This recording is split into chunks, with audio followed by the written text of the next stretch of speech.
What is a legend? Is it a machine that outlives its era, or one that defines it? For the Indian Air Force, that legend has a name, the MiG-21.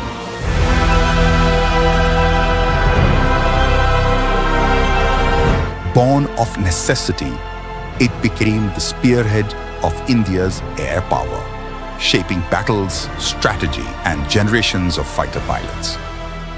The MiG-21 was born in the Soviet Union in the 1950s as a basic clear weather interceptor. This was the aircraft India chose in 1962. The MiG-21 F-13, designated Type 74. Pilots and the technicians learned their trade on the new fighter in the freezing cold of the Soviet winter, before the first MiG-21s thundered across Indian skies in April 1963. But the Indian Air Force already knew it wanted more from the new Delta winged jet. Improvements to radar and weapons followed with the MiG-21 PF Type 76, before the definitive MiG-21 FL entered the service in 1966. Also known as the Type 77, this variant quickly became the backbone of the Indian Air Force. Induction and production of the Type 77 wasn't without issues. The lack of integral gun to supplement early generation missiles was a point of concern that was only partially rectified by the time storm clouds of conflict loomed over the subcontinent in 1971. The IAF's innovation carried the day. Gun pods were fitted to several MiG-21s, and 3 aircrafts were even modified with gyro gun sights to increase accuracy. 1 aircraft was also modified for the photo reconnaissance role, a risky role, but suited to the speed of MiG-21. The ingenuity paid off. Flight Lieutenant Bharat Bhushan Soni shot down an F-104 starfighter over the Gulf of Kutch using the gyro sight. Squadron leader Kirpal Singh flew recce missions that brought back vital intelligence. And of course, in the east, rockets fired by MiG-21s over Dhaka precipitated one of the greatest military victories in the annals of modern war. The MiG-21 played a pivotal role in the 1971 war, crippling Pakistani airfields on December 6th and 7th. On December 14th, 4 MiG-21s led by Wing Commander Bishnoi struck the governor's house in Dhaka, paving the way for Pakistan's surrender in the east and cementing the aircraft's legacy in Indian military history.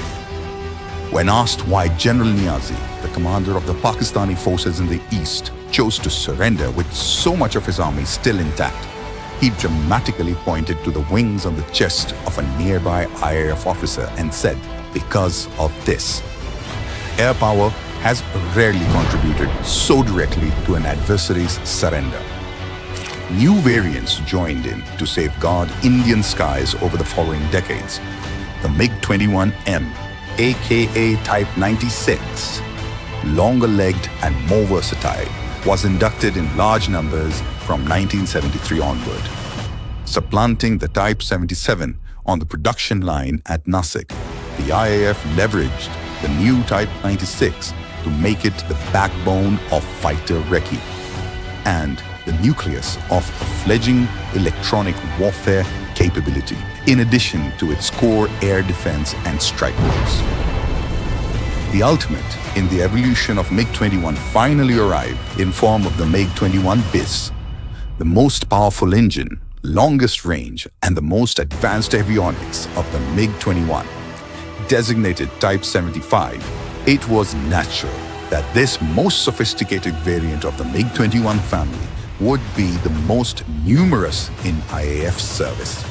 A decade-long production run would see it through the late 1980s and provide a sure footing for the eventual Bison upgrade.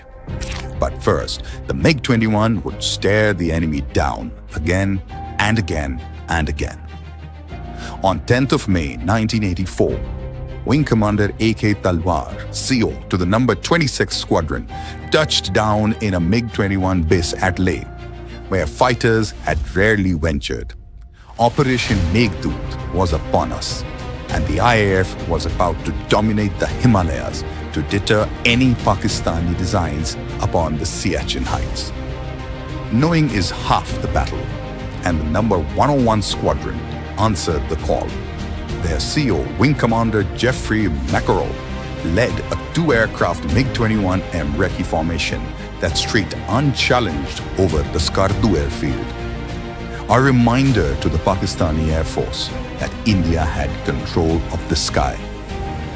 2 years later, with tensions high during exercise Rastax, the MiG-21 as the backbone of the IAF stood on alert all along the Western Front, ready to intercept enemy aircraft and deliver devastating strikes should the need rise. Even as the latest variants were patrolling the skies along the borders, venerable order marks were being passed into the training role. From 1986, the ad hoc MiG Operational Flying Training or MOFT syllabus was formalized in a dedicated training unit, MOF2, the largest and most heavily tasked MiG-21 unit in the history of the Indian Air Force. MOF2, later joined by OCU, would go on to produce generations of skilled pilots to fly not just the MiG variants, but all combat aircrafts of the IAF. For a quarter century, the MiG-21 would be the both mainstay of the IAF's combat power as well as its training capacity. The MiG-21 would prove its mettle once again in the summer of 1999. The Type 96 from the number 17 and the 108 Squadron relentlessly pounded enemy positions on the ridges above Kargil, while the Type 75s of the number 51 Squadron lived up to their responsibility as the guardians of the Kashmir Valley, ensuring that the skies were clear of enemy action. On the 10th of August 1999, the Type 75 shot down a Pakistani Atlantic maritime patrolling aircraft which had breached the Indian airspace in the Gulf of Kutch. A comprehensive final upgrade ushered the new millennium and the last chapter of the MiG-21 service in India, bringing together technologies from India and around the world. The IAF created the most advanced avatar of the MiG-21. It was called the Bison. The world soon learned that a half-century of service is hard-earned. In February 2019, a MiG-21 Bison at the hands of Wing Commander Abhinandan Vartaman intercepted a large package of Pakistani strike and escort fighters over Kashmir and proceeded to shoot down an F-16, several generations more advanced, but still susceptible to MiG-21, kept contemporary and flown well. It is a mark of the commitment of the IAF's personnel and the fortitude of the aircraft that mere months before its retirement, the MiG-21 Bison stood on alert to defend the skies of India during Operation Sindoor in May and June 2025. For over 6 decades, the Air Force exploited the humble MiG-21 across roles including air defense, ground attack, maritime strike, reconnaissance, electronic warfare, and more. Most of these capabilities were not even envisioned by the jet's original designers and were a result of Indian innovation and ingenuity. Today, in September 2025, the result speaks for themselves.